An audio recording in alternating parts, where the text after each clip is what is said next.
ঘটনাটি ঘটেছে ৮০ দশকের শেষের দিকে আমার মামাবাড়ি চাঁদপুর জেলার কচুয়া উপজেলায় কোনো একটি গ্রামে।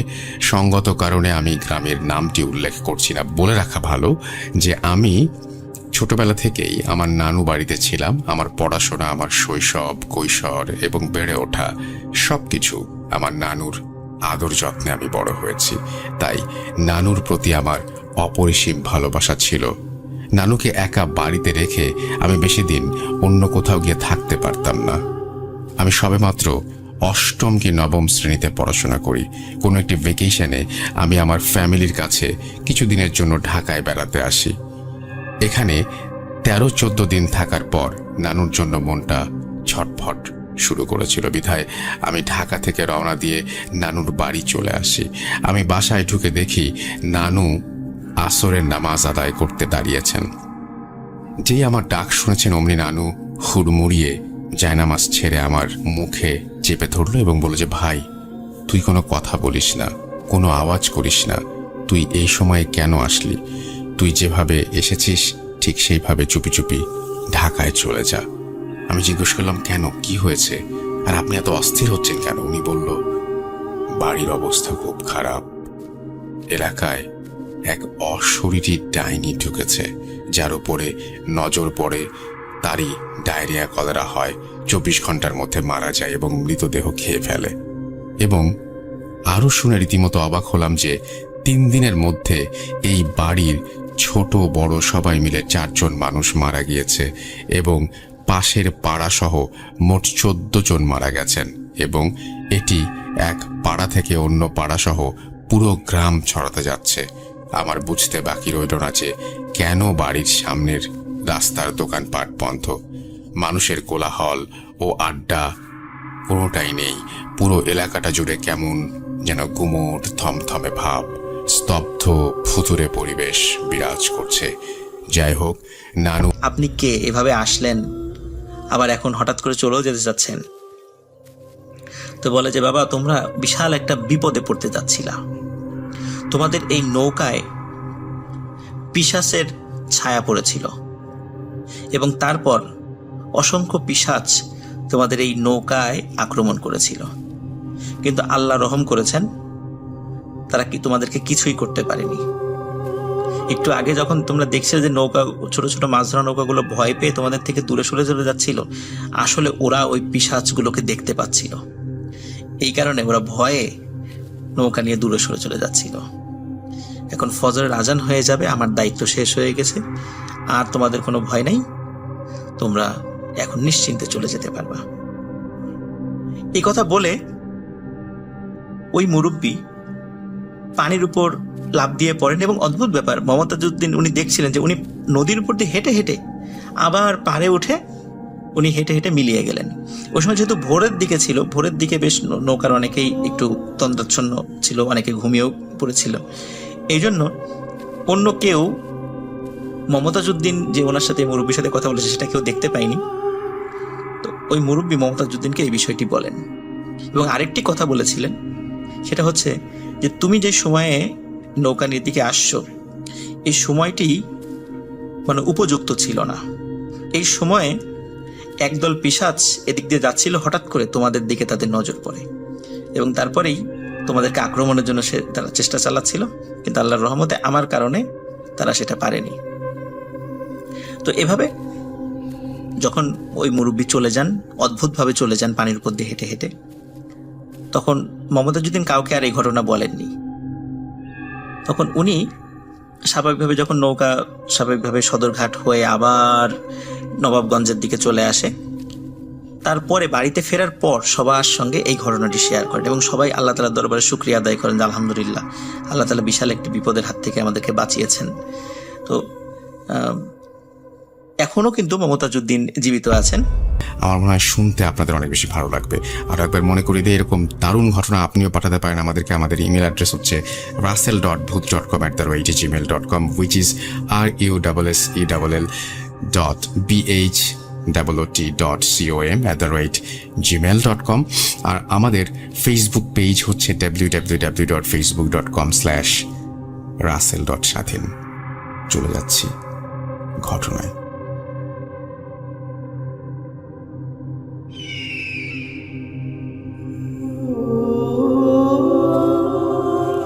নমস্কার রাসেল ভাই, আমি ইন্ডিয়া থেকে বলছি।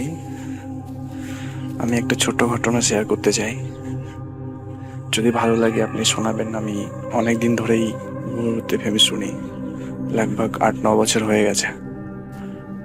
তো পেশাতে আমি একজন বিএসএফ এর চাকরি করি।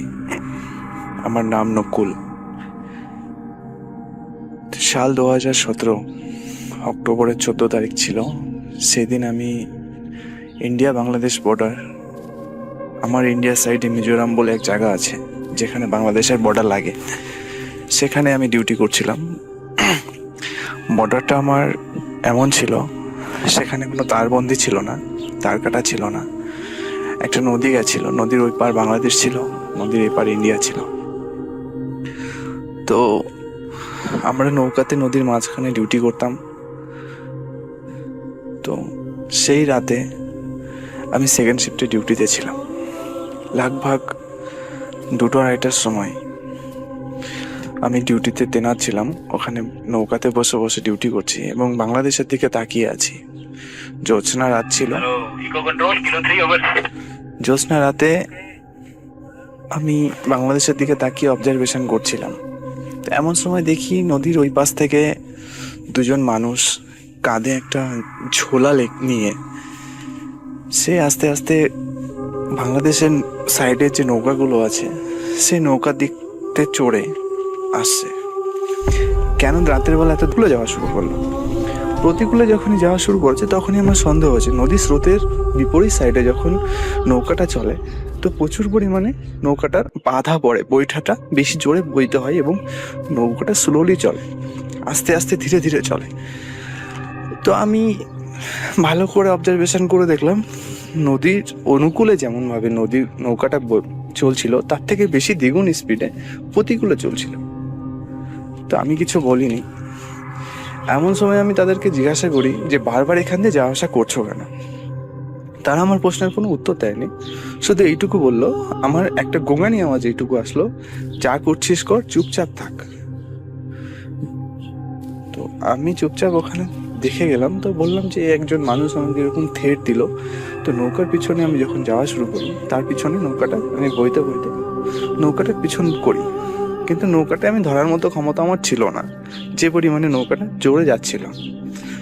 এমন সময় নৌকাটা ঘুরে আমার নৌকার দিকে ধাক্কা মারার জন্য চেষ্টা করেছে।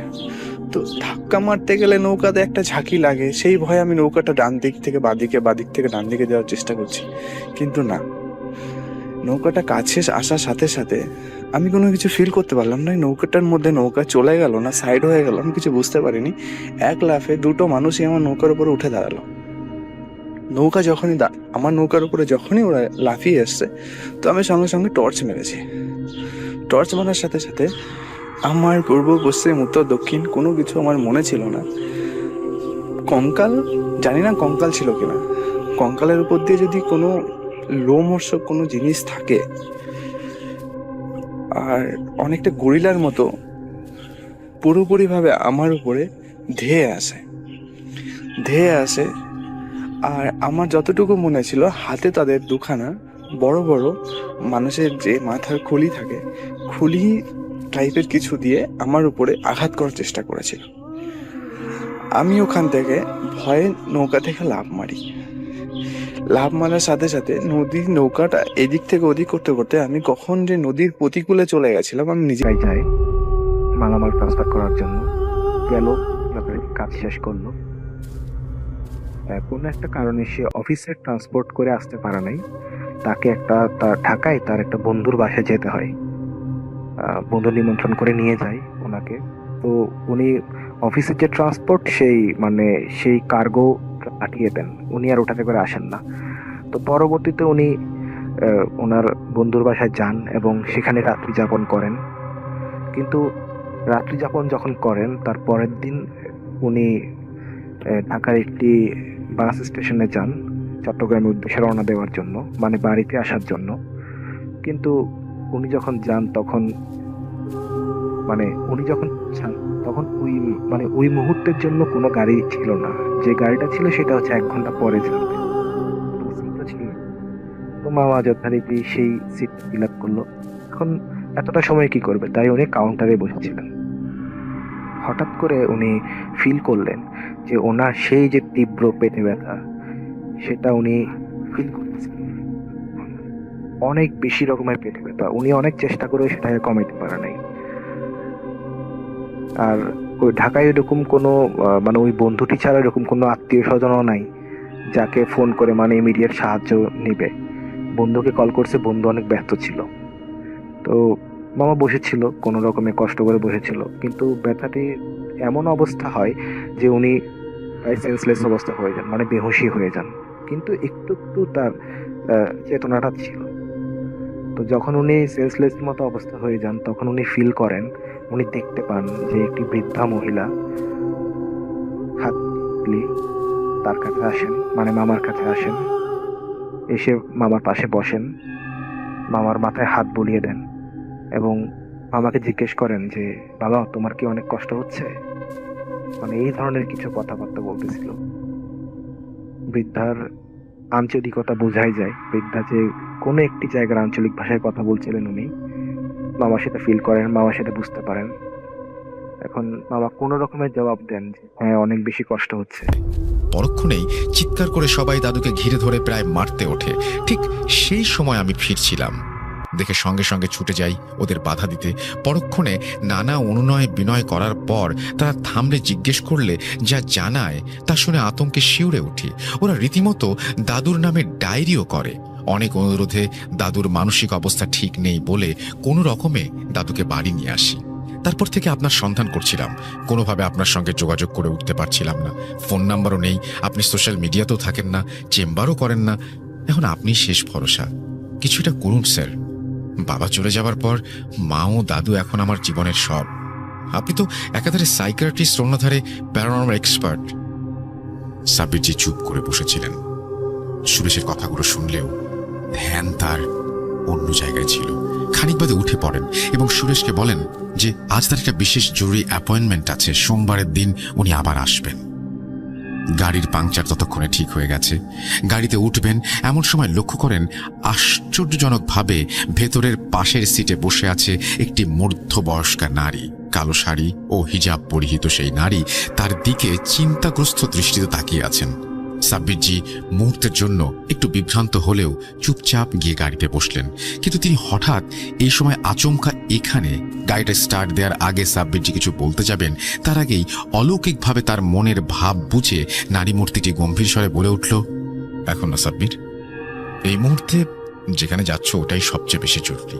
ওখানকার পরিস্থিতি ভীষণ জটিল, ওর সঙ্গে ওতপ্রোতভাবে অনেক কিছুই জড়িয়ে আছে। ধৈর্য সহকারে সবকিছু সামলাবে, নিজের স্নায়ুর উপর নিয়ন্ত্রণ হারাবে না। আর মনে রেখো, মায়া অনেক কিছুই দেখাবে। কিন্তু সাব্বিরজির মন কিছুতেই শান্ত হচ্ছিল না। গাড়িটা স্টার্ট দিয়ে খানিকক্ষণ যাওয়ার পর সায়েন্স সিটি ক্রস করতেই আর ধৈর্য রাখতে পারলেন না। উদ্বিগ্নের সহিত প্রশ্ন করে বসলেন, কিন্তু কি করব, মন কিছুতেই তো শান্ত হচ্ছে না, কিছুতেই মেনে নিতে পারছি না জিয়াউদ্দিন সাহেবের এই অবস্থা। নিজের চোখকে বিশ্বাস করতে পারছি না। উনি জিয়াউদ্দিন সাহেব নাকি কোনো মায়া? আপনি দয়া করে বলুন। রাবেয়া বিবি দুশ্চিন্তায় উদ্বিগ্ন মনে গাড়ি জানালা দিয়ে বাইপাসের সবুজ প্রকৃতি দেখছিলেন। সাব্বিরজির জোড়াজুড়িতে একটা দীর্ঘ নিঃশ্বাস ফেলে একরকম বাধ্য হয়ে বলতে শুরু করলেন, সাব্বির, তুমি যা দেখছো তা মায়া ঠিকই, তবে বাস্তবে জিয়াউদ্দিন সাহেব বিভৎস ভয়ঙ্কর শয়তানের দ্বারা বন্দী।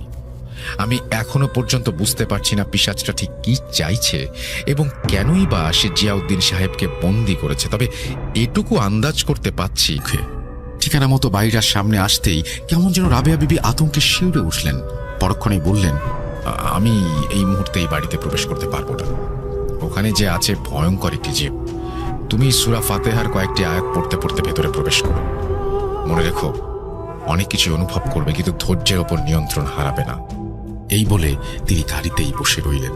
সাব্বিরজি জানেন উনি ব্যতীত রাবেয়া বিবিকে আর কেউ দেখতে পাবে না। দরজায় কলিং বেল টিপতেই প্রায় বছর 50-এর একজন মহিলা দরজা খুলে সাব্বিরজির পরিচয় পেয়ে আশাতীত দৃষ্টিতে কয়েক সেকেন্ড তাকিয়ে থেকে তাকে আপ্যায়ন করে ঘরে নিয়ে যান।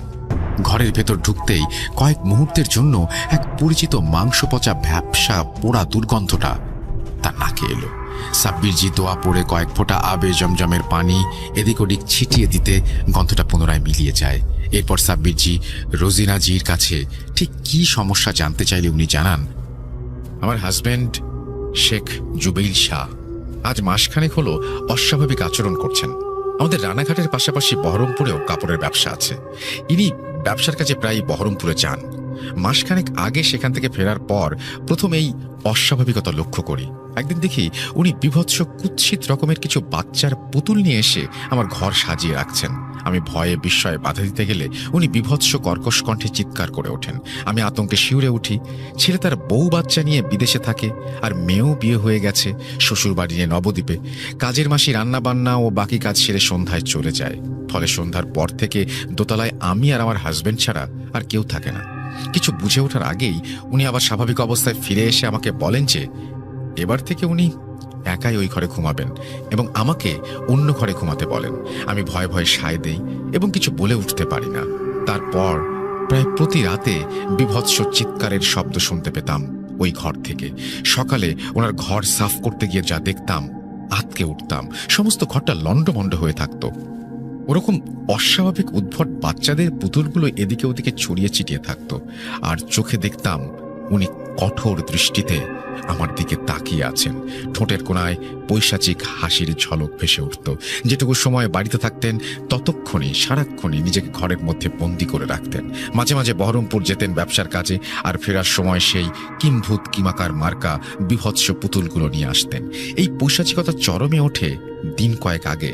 প্রতিদিনের মতো সেদিনও সকালে ওনার ঘর সাফ করতে গিয়ে রীতিমতো চমকে উঠি। শিরদাঁড়া দিয়ে হিমেল স্রোত বয়ে যায়।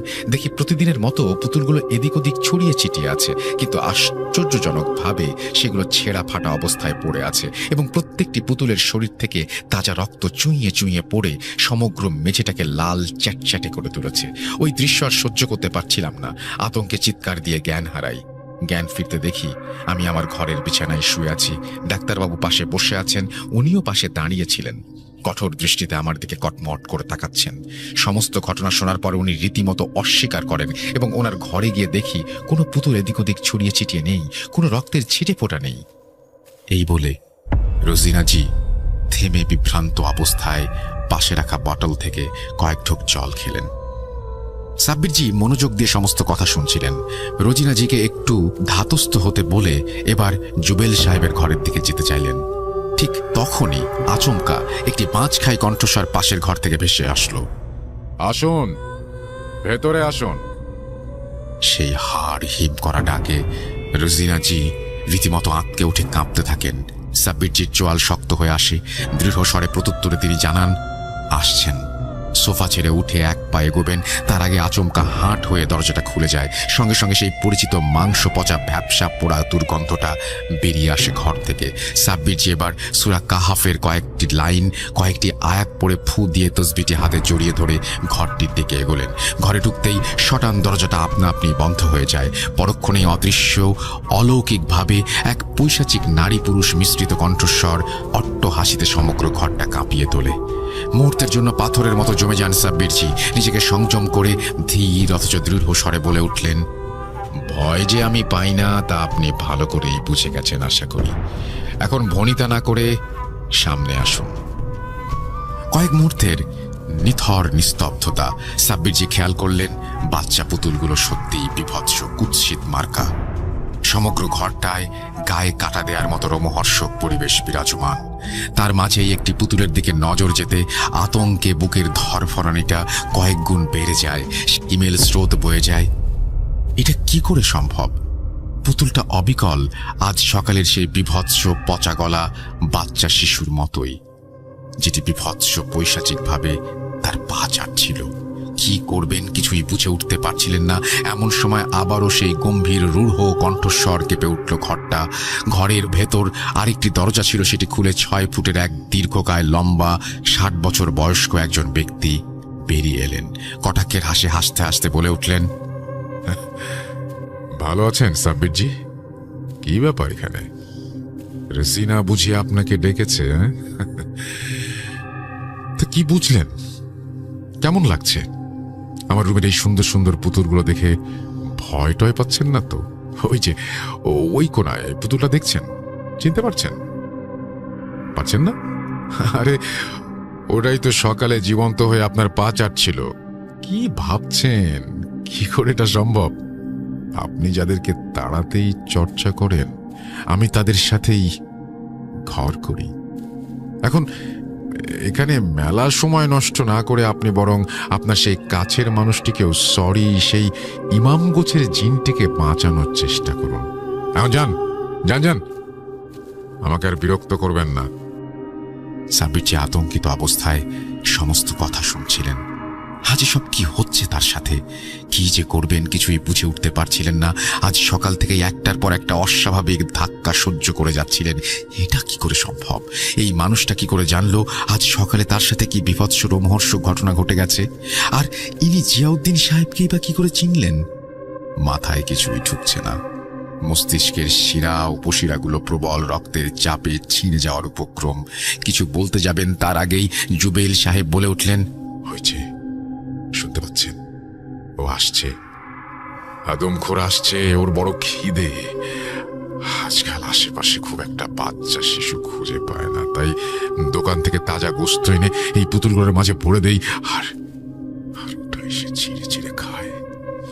আপনি বিশ্বাস করুন, আপনি বিশ্বাস করুন, একদমই মজা পায় না জানেন। তাই 15 দিনে অন্তত একটি বাচ্চা শিশু জোগাড় করে মন্ত্র বলে পুতুল বানিয়ে নিয়ে আসি ওর জন্য। সব কি বলছে শয়তানটা? জিয়াউদ্দিন সাহেব থাকলে না হয় একটা উপায় বের করা যেত। এমন সময় ঘরটা থেকে কড়মড় কড়মড় শব্দ ভেসে আসে। সাব্বির যে এক পা করে সেদিকে তাকাতেই আতকে উঠে কয়েক পা পিছিয়ে আসেন, দম বন্ধ হবার উপক্রম। কোথায় জুবেল সাহেব? এ যেন সাক্ষাৎ নরপিশাচ। কড় মরিয়ে পুতুলগুলো ছিঁড়ে চিবিয়ে চিবিয়ে খাচ্ছেন, এবং এখন পুতুলগুলো অবিকল বাচ্চা শিশুর মতো রূপ নিয়ে যেন খিলখিলিয়ে হাসছে, যেন সেই রক্তলোলুপ খেলায় বেশ মজা পাচ্ছেন তিনি। হাসতে হাসতে বাচ্চাগুলোর কারোর পা, কারোর হাত জুবেল রূপে সেই শয়তানটি উদরস্থ করছে। অথচ এই বাচ্চাগুলোর তাতে কোনো হুঁশ নেই। ছোট্ট ঠোঁটগুলো থেকে হাসি সরছে না। টপ টপ করে রক্ত দুগাল চুইয়ে পড়ছে এই বিভৎস পিশাচটির। জুবেল সাহেবের সমগ্র শরীরটা এখন ঝলসানো মাংসপিণ্ডের ন্যায় পোড়া দুর্গন্ধ ছড়াচ্ছে। সাব্বির আতঙ্কে চিৎকার করে দোয়া পড়ে আবে জমজমের পানি পিশাচটির ওপরে ছিটাতে যাবেন, তার আগেই কর্কশ কণ্ঠে জুবেল সাহেব বলে উঠলেন, জমজমের পানি ছেটাবেন? সাহস তাকে তো ছেটান, কিন্তু তার আগে জানালা দিয়ে পাশের ঝোপটার দিকে একটু তাকান। সাব্বিজি সেদিকে তাকাতেই আতঙ্কে মাথাটা ঘুরে যায় ক্ষণিকের জন্য। চোখ অন্ধকার হয়ে আসে। সঙ্গে সঙ্গে আবে জমজমের বোতলটা বন্ধ করে ফেলেন। দেখেন জানালার বাইরে ঝোপের কাছে তার মৃত দাদু দাঁড়িয়ে করুণ দৃষ্টিতে তার দিকে তাকিয়ে আছেন। সাব্বিজি একটা ঘোরের মধ্যে চলে যান। ঘোরটা কাটে একটা হাড় হিম করা পৈশাচিক ঘটনা দেখে সাব্বিজি দেখেন আচমকাই জিয়াউদ্দিন সাহেব হাজির হয়ে চরম সজোরে তার দাদুর গলায় একটা কোপ বসান। সঙ্গে সঙ্গে ফিনকি দিয়ে উষ্ণ রক্তে ঝোপটা ভিজে যায়। এদিকে জিয়াউদ্দিন সাহেব ভয়ঙ্কর অট্টহাসি দিয়ে অদৃশ্য হয়ে যান। সাব্বিরজি আর সহ্য করতে পারছিলেন না, সঙ্গে সঙ্গে ঘরটা ছেড়ে বেরিয়ে আসেন। যদিও তিনি ভালো মতোই জানতেন এই সব কিছুই মায়ার খেলা। রেজিনাজি করুণভাবে তার দিকে তাকিয়ে আছেন। সাব্বিরজি বিস্ময়ের সহিত ম্লান মুখে বললেন, এক বিভৎস ভয়ঙ্কর শয়তান জুবেল সাহেবের ভেতরে বাসা বেঁধেছে, কিন্তু কিভাবে এসেছে এখন তা বলতে পারছি না। আমি সবকিছু বুঝে পরে আসবো। এই বলে সাব্বিরজি ঘর ছেড়ে বেরিয়ে যান। গাড়িতে আসতেই দেখেন রাবেয়া বিবি ভয়ে সন্ত্রস্ত অবস্থায় বসে আছেন। কিছু বলে ওঠার আগেই উনি আতঙ্কের সহিত বলে উঠলেন, আদমখোর! কিন্তু ও কিভাবে এখানে এলো? আর জিয়াউদ্দিন সাহেবকেই বা কেন বন্দি করলো? কিছুই বুঝতে পারছি না। তুমি সোমবার নয়, কালকেই সুরেশের বাড়িতে যাও। তসবিটা বিশ্বেশ্বরের মাথায় ঠেকিয়ে ওনাকে একটু শান্ত করে ওনার কাছ থেকে সমস্ত ঘটনা শোনার চেষ্টা করো। রহস্য কোথাও না কোথাও ওর মধ্যেই লুকিয়ে আছে। আমিও আমার জগতে গিয়ে আমার মতো করে দেখছি আদমখোর কি করে এলো, কোত্থেকে এলো। ভয় পেও না, মহান আল্লাহর ওপর ভরসা রাখো। এই আদমখোরটা আবার কি? এ তো শুধু গল্পেই দেখা যায়, বাস্তবে কি আদৌ এটা সম্ভব? অথচ জিজ্ঞেস করার আগেই রাবেয়া বিবি অদৃশ্য হলেন। বাড়ি ফেরার পর দুশ্চিন্তায় আর ঘুমই আসছিল না সাব্বিরজির। পরের দিন সকাল হতেই সুরেশদের বাড়িতে তিনি বেরিয়ে গেলেন। সকালবেলা সুরেশদের বাড়ির সীমানায় ঢুকে আবারও সেই মাংস পচা ভ্যাপসা পোড়া গন্ধটা নাকে এলো। সঙ্গে সঙ্গে সাব্বিরজি দোয়া পড়ে ফুঁ দিয়ে জমজমের পানি ছিটিয়ে কলিং বেল টিপলেন। সুরেশ বাড়িতেই ছিল, তাকে দেখে রীতিমতো অবাক। এরপর ভেতরে নিয়ে গেল। সাব্বিরজি আর কথা না বাড়িয়ে সোজা দাদুর ঘরের দিকে চলে যান। ঘরে প্রবেশ করতেই আচমকা গা ছমছমে এক শীতল স্পর্শ। কিছুক্ষণ এইভাবে থাকার পর বিশ্বেশ্বরবাবু চোখ খুললেন। সাব্বিরজিকে দেখে একটু বিস্মিত হন। ততক্ষণে সুরেশও ঘরে এসেছে। সুরেশের কাছ থেকে সমস্ত কথা শুনে বিশ্বেশ্বরবাবু আবারও ভয়ে থম মেরে অস্পষ্টভাবে বলতে থাকেন, ও ফিরে এসেছে, ও আমাকে ছাড়বে না। সাব্বিরজি অভয় দিয়ে তাকে পাশে থাকা একটি চেয়ারে বসিয়ে ঠিক কি হয়েছে জানতে চাইলে বিশ্বেশ্বরবাবু আতঙ্কের সাথে বলতে শুরু করলেন, সালটা ঠিক মনে নেই, তবে 1952 থেকে 1955 মাঝামাঝি। আমাদের তখন এত বড় মিষ্টির ফ্র্যাঞ্চাইজি ছিল না। মধ্য কলকাতায় একটি ছোট্ট মিষ্টির দোকান। স্বাধীনতার আগে থেকেই আমাদের দোকানে অনেক নাম ডাক ছিল, ফলত মিষ্টির অর্ডার বিভিন্ন জেলা থেকেও আসতো প্রায়শই। সেরকমই একবার মুর্শিদাবাদে একটি বিয়ের মিষ্টির অর্ডার পেয়ে যাই।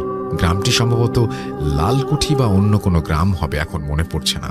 তবে এটুকু মনে আছে, গ্রামটি নবাব সিরাজউদ্দৌলার হীরাঝিল প্রাসাদের ভগ্নাংশের পার্শ্ববর্তী। তৎকালীন একজন নামী সম্ভ্রান্ত মুসলিম পরিবারের বিয়ের অনুষ্ঠান, প্রচুর আয়োজন। তাই নির্দিষ্ট দিনে 2 দিন আগে আমি ও আমার কর্মচারী গিয়ে কাজে হাত দেই। 2 দিন গ্রামের স্থানীয় লোকদের সাথে একসঙ্গে কাজ করার ফলে নানা রকম কথা নিয়ে আলাপচারিতা হয়। এরই মাঝে কানাঘুষা উঠে আসে এলাকায় নাকি এক নরখাদক পিশাচিনীর প্রাদুর্ভাব ঘটেছে। দিনে দুপুরে নাকি সদ্যজাত বাচ্চা শিশুদের তুলে নিয়ে যাচ্ছে।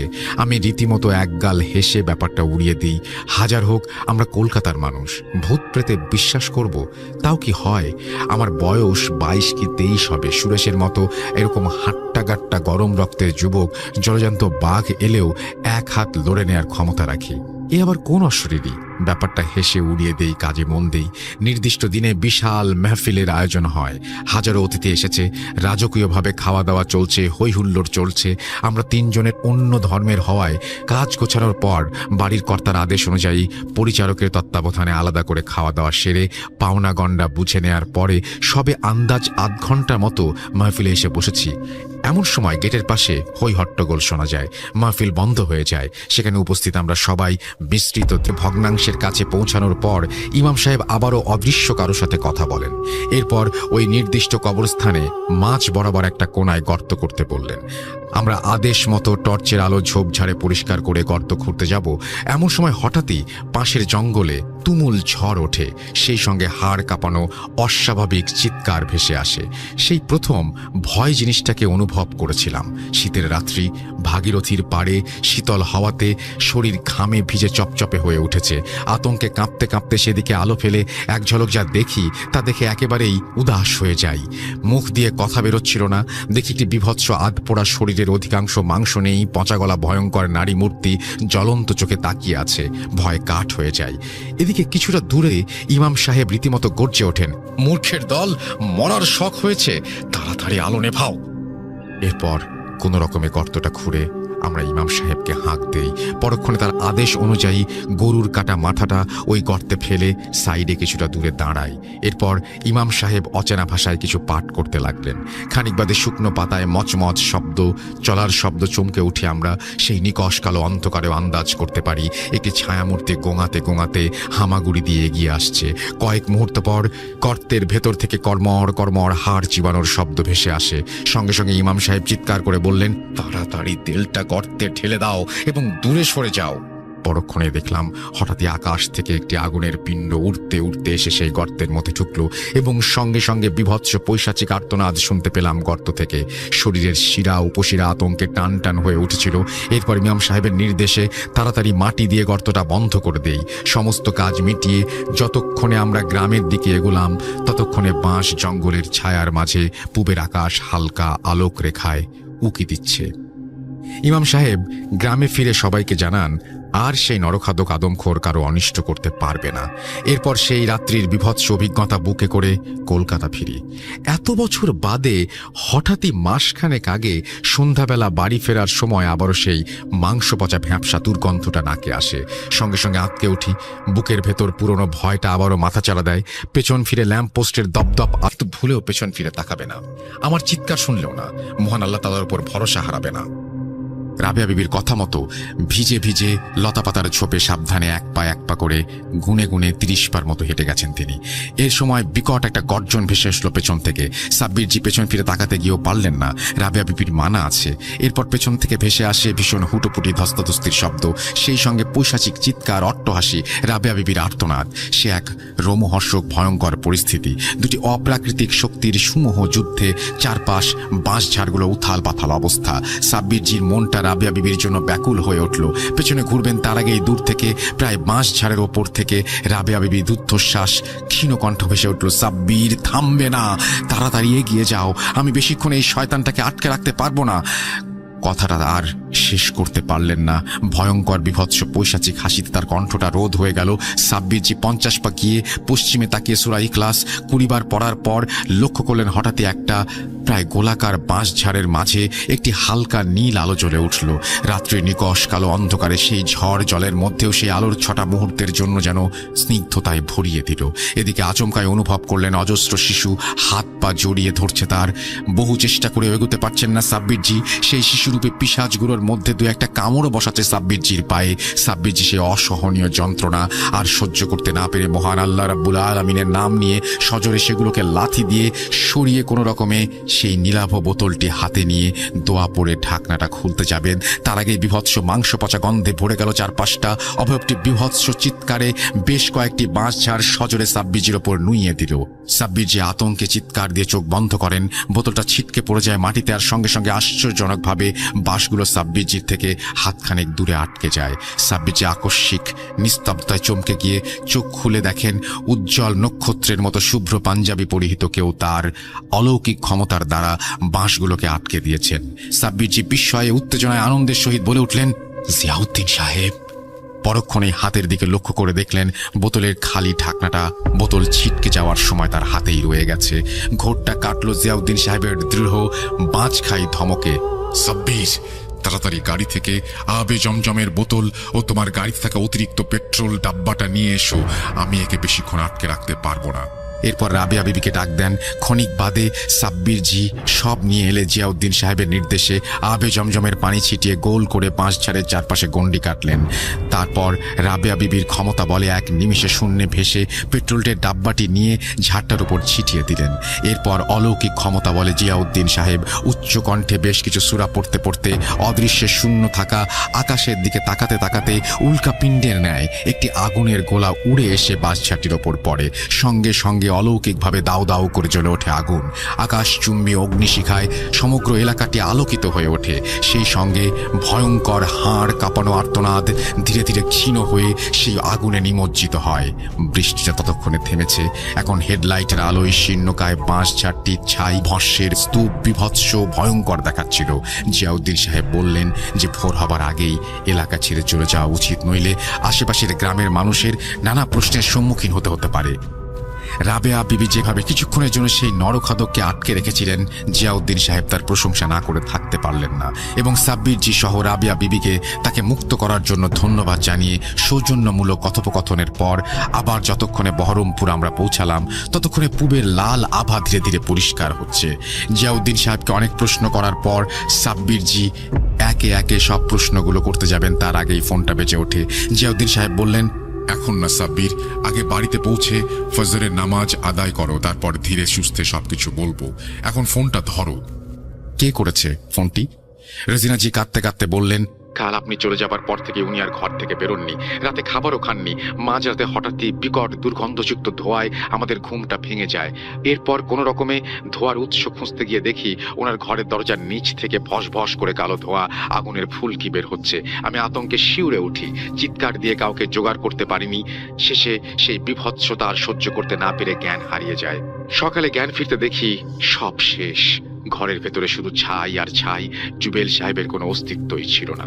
এই বলে আবারও কান্নায় ভেঙে পড়েন। সাব্বির তাকে সান্ত্বনা দিয়ে সমস্ত ঘটনা খুলে বলেন।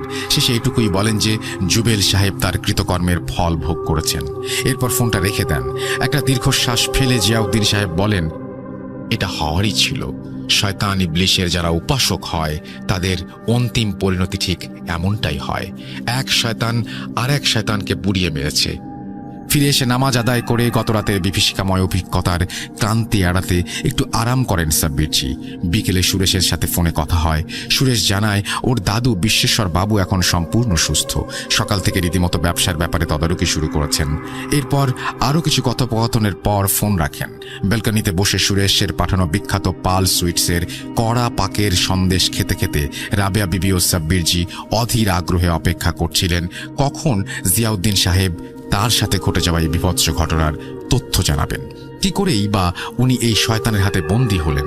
জিয়াউদ্দিন সাহেব ওদের মনোভাব বুঝতে পেরে বলতে শুরু করলেন, মাসখানেক আগের কথা, আমি মসজিদে যাচ্ছিলাম। এমন সময় হঠাৎই পেছন থেকে কিছু একটা ধুলোর মতো পদার্থ আমার শরীরের ওপর পড়া অনুভব করলাম। এরপর আর কিছু মনে নেই। জ্ঞান ফিরতে দেখি আমি বোতলবন্দি। আদমখোরটি জুবেল সাহেবের সহায়তায় আমাকে ওই পরিত্যক্ত কবরস্থানে পুঁতে আসছে। আসলে পেছন থেকে আক্রমণ করার কারণে বন্দি করতে পেরেছিল, সামনে থেকে আমার মুখোমুখি হওয়ার সাহস ছিল না ওর। এখন আসি এই আদমখোর সাথে আমার কিসের শত্রুতা। এখানে বলে রাখি, সাব্বির শুধু আমি নয়, অতীতে তোমার পূর্বপুরুষও ওর শত্রু হয়ে ওঠে। অবাক হয়েও না সাব্বির, অতীতে মুর্শিদাবাদে বিশ্বেশ্বর বাবু যে ইমাম সাহেবকে সাহায্য করেছিলেন এই শয়তানকে বন্দী করতে, তিনি আর কেউ নন, তোমার দাদাজান হাফেজ। ওই দেওজিন পছন্দ করত।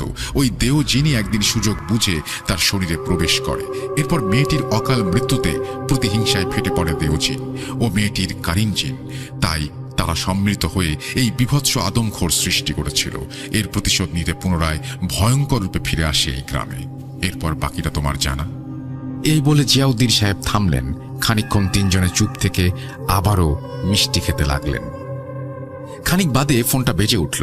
সাব্বিরজি ফোনটা তুলতেই অপর পাশ থেকে একটা মিনতি ভরা কণ্ঠ ভেসে উঠল। হ্যালো, কে সাব্বিরজি বলছেন? আমি পাটনা থেকে ভাবেশ চৌধুরী বলছি। আমার ভীষণ বিপদ। আমি আপনার এক পরিচিত বন্ধুর কাছ থেকে নাম্বারটি পেয়েছি। আপনি দয়া করে আমাদের সাহায্য করুন। আমি পাটনায় আসার সব ব্যবস্থা করে দেব। এই বলে লোকটি ঠিকানা দিয়ে ফোন রাখে। সাব্বিরজি ফোনটা রেখে জিয়াউদ্দিন সাহেবের দিকে তাকাতেই বললেন, বুঝলাম, তাহলে তৈরি হও, কয়েকদিনের মধ্যে না হয় আমরা যাব। পাটনায় সাব্বিরজি ও জিয়াউদ্দিন সাহেব ঠিক কি ধরনের বিভৎস ভয়ঙ্কর অভিজ্ঞতার সম্মুখীন হয়েছিলেন সে কথা না হয় অন্য আরেকদিন বলবো। আপনারা সবাই ভালো থাকবেন, সুস্থ থাকবেন, অ্যান্ড মোস্ট ইম্পর্টেন্টলি ভূত.com এর সঙ্গে থাকবেন। ধন্যবাদ। এই বলে তিনি